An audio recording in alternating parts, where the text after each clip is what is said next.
Hi, అందరికీ నమస్కారం. నేను బాగున్నాను, మీరు బాగున్నారా?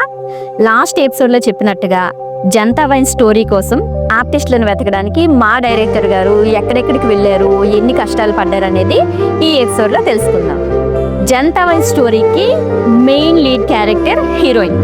సో హీరోయిన్ క్యారెక్టర్ని వెతకడం కోసం మొదలు పెట్టారు.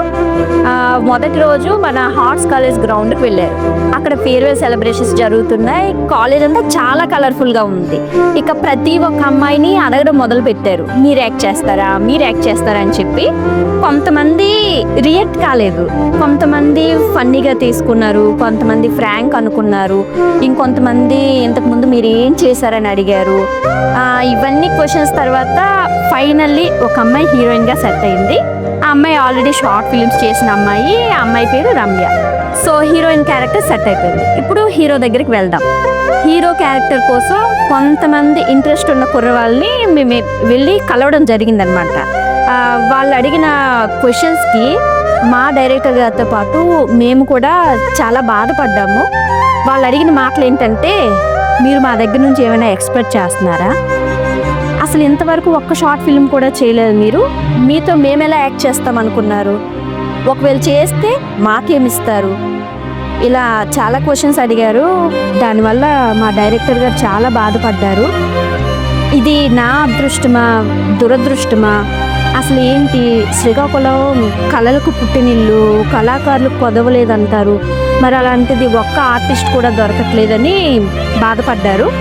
అప్పుడు మేము చెప్పాము, సర్లేండి బాధపడకండి, మళ్ళీ వెతుకుదాము, ఆర్టిస్టులు దొరుకుతారని చెప్పాము. అప్పుడు అతను అన్నారు, వద్దు, బయట వాళ్ళని ఎవరిని మరి అడగొద్దు, ఎవరినో ఎందుకు అడగాలి, ఈ స్టోరీకి మీరే కదా ప్రొడ్యూస్ చేస్తున్నారు, మీరే హీరోగా చేయొచ్చు కదా అని చెప్పి మా పీకే ఎంటర్టైన్మెంట్ నిర్వాహకులు ప్రసాద్ గారిని అడిగారు. ప్రసాద్ గారు కూడా కొద్దిసేపు ఆలోచించి, సరేలేండి వేరే వాళ్ళని ఎవరిని అడగొద్దు, ఈ స్టోరీకి నేనే హీరోగా చేస్తానని చెప్పి జనతా వైన్ స్టోరీకి మా పీకే ఎంటర్టైన్మెంట్ నిర్వాహకులు ప్రసాద్ గారు హీరోగా యాక్ట్ చేశారు. సో హీరోయిన్ క్యారెక్టర్ అలాగే హీరో క్యారెక్టర్ రెండు సెట్ అయిపోయాయి. మిగతా ఆర్టిస్టులను కూడా బయట వాళ్ళని ఎవరిని అడగకుండా మా ఫ్యామిలీ మెంబర్స్ మాత్రమే తీసుకున్నాము. సో క్యారెక్టర్స్ అన్నీ సెట్ అయిపోయాయి. మేము షూట్కి ఏ కెమెరా వాడాము, ఏ లొకేషన్స్కి వెళ్ళి షూట్ చేసాము అనేది నెక్స్ట్ ఎపిసోడ్లో తెలుసుకుందాం.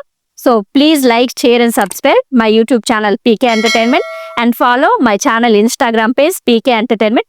అలాగే ఈ వీడియో చూస్తున్న ప్రతి ఒక్కరు కూడా మీ అభిప్రాయాన్ని కామెంట్ రూపంలో తెలియజేయండి. Thank you.